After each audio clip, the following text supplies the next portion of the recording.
Congratulations, Hamish, on being selected Australian Father of the Year 2023. Now, your fatherhood journey has been a bit goofy, a bit creative, but full of fun and love with your kids. Can you share a little bit about your fatherhood journey with us? Well, I guess, firstly, thank you. I suppose I'm just being a dad, I'm just making it up, like everyone is just making it up, right? And so I think you naturally just evolve into what makes the most sense for you as this, new dad muscle blossoms that wasn't there before. So, for me, I adore being a dad. Like, it's obviously, it's the most important thing in the world to me. It's my favorite ever position I've ever held. So, central to being a dad, I would say fun is a worthy thing to teach your kids, because I think sometimes it can get it gets put to the side a little bit. Like, if we have time, like, we got to do important stuff first. But I think simply doing things because they're fun and they're silly is, to me personally, I think there's merit to it. So, one of our key messages this year to dads is 10 more minutes with your children matters. Can you share with us what you do to spend time with your children? Because it's so important to their well-being and development and their connection to dads. What do you do with them? Yeah, I mean, first of all, I do thoroughly agree that 10 more minutes matters. And I should point out too, it's something that I have to keep reminding myself of too, because it is easy to get pulled in lots of different directions. And in those moments, you can forget that, you've got a little person there that it means the world to them that you're just there. And so I remember reading a great quote one time, which was about playing with kids. And it was it doesn't matter what the game is, you're the game. Like, if you're there, that's the point. And so I always remember that I think it helps take a little bit of pressure off what you're meant to be doing, or what the point of doing stuff is. I really do think if you are there and you care about showing your kid that you're there and that you are invested in whatever it is they're doing, I think when I think back to my childhood, those moments where mum or dad was doing that, it means the world, because that's the way we tell our kid, that's why it matters. We're telling our kid that they matter by being there, even if it's just for 10 more minutes, which I think is about, you guys have obviously put thought into that, because one's a bit brief and 60 is hard. So about 10 feels about the right amount, a good minimum effective dosage. And ideally you can sprinkle those throughout the day, but that ability to be there and to be present, to which I think in terms of parenting, what that means is to be saying to your kid to be interested, and then that they matter. Exactly. They're worthy of your time, and Totally. That's what makes the difference to them, and they get their self-confidence and their resilience and everything from that. That's it. What their parents, and especially what their dads, think of them. And I think that's you're the person that, especially when they're really little, we should relish the fact that we're idolized a bit, because it kind of comes for free. And then I know that once they become teenagers, you can't get it back. So I'm totally wallowing in that moment where, my daughter's writing me love notes and stuff. That's not going to last forever. So that ability to go, since you do occupy that position, to honour it by being the person that is telling them they're doing a great job and that you're interested in what they're interested in.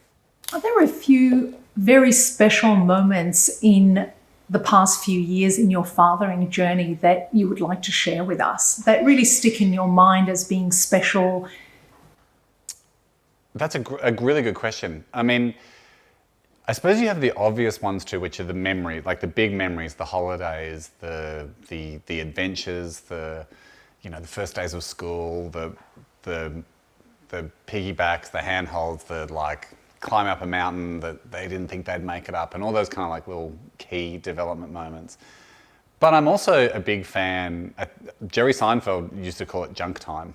I'm also a big fan of the in-between moments, it's the bedtime stories, and it's just holding hands while you're watching TV, or realizing that your child is at the dinner table, telling a great story and holding court and having a conversation. That's not something that they would have done 6 months ago.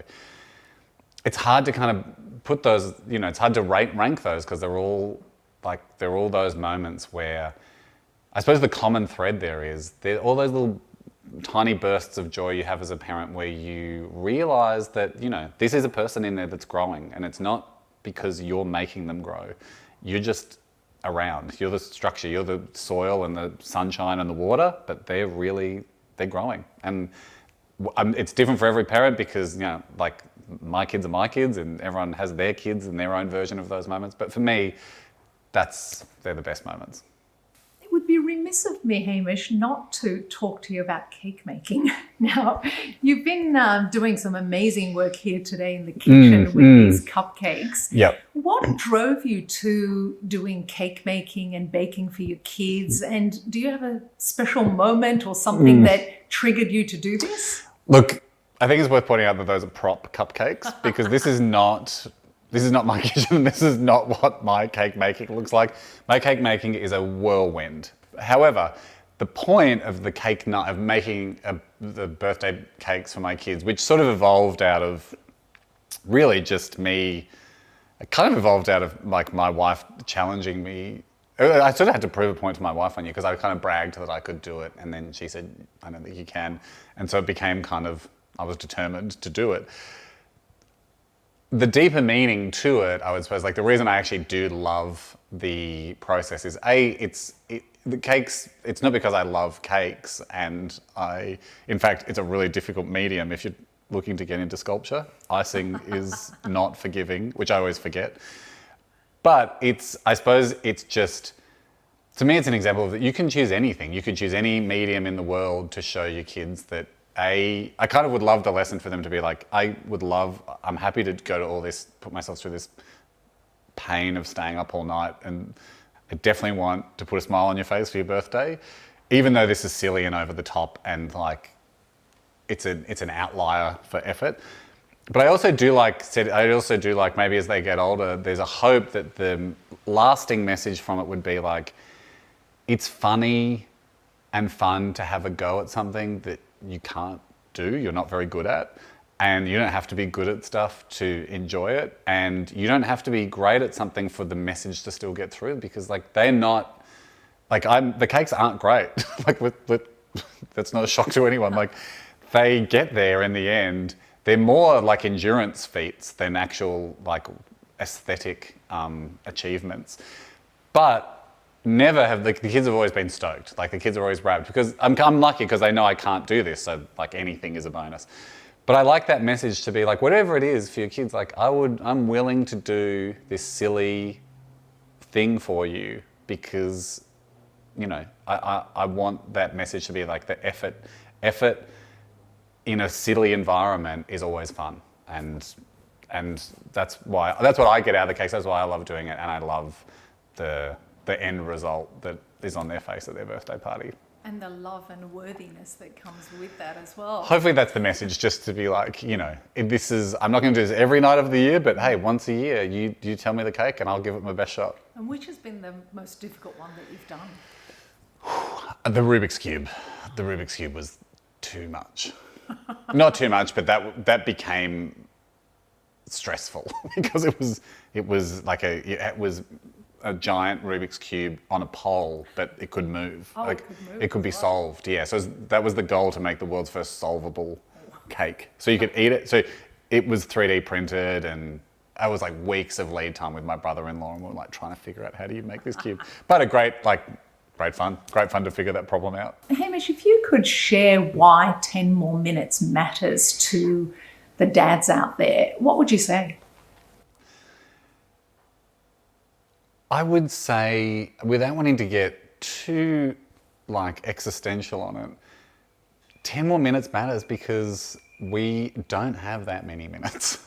I mean, it's not something we like to think about all the time, but we just have not that much time. And that is something I think about a lot. And if you're not thinking about it, days and weeks and months easily zoom by. We all know that feeling of days go forever, but weeks and years go like that. So I think it's not a criticism or a judgment on any of us, but we all have 10 more minutes. We do have it. And no one is saying that anyone's life is just breezy and full of all this spare time. But when we think about it, when we bring our awareness back to it, and we're like, oh, you know what? I do have 10 minutes today. I think it also, you never know what it can spark with your child. You never know what lasting memory it might create or that moment it might create. I also think it helps, we all get to the end of the day, I know I certainly do, and go, man, I could have done that better. I could have been there. Like I was distracted today. I was pulled away. Even if it's just for us to get to the end of the day and go, you know what? Even though I messed up a lot today, I still did give that solid 10. And that's something. And the great thing about parenting, being a dad, being a mum, is you get to have another crack tomorrow. You get to go again tomorrow. We won't have infinite tomorrows, but we've probably got at least one more. So you get to, I hope, you get to have another go. So, you know, I think it's a handy thing to think of. It's a really cool thing to think of, just that 10-minute increment, because it's doable and it's possible and you could do it right now and it'll make a difference. That's exactly the message we'd like to give dads. And congratulations again, Hamish. And I know that fatherhood, parenthood really is a journey and we're all learning as we go along. Totally. And nobody's perfect, but it's about giving it a go, doing the right things and being there with your children as much as you can.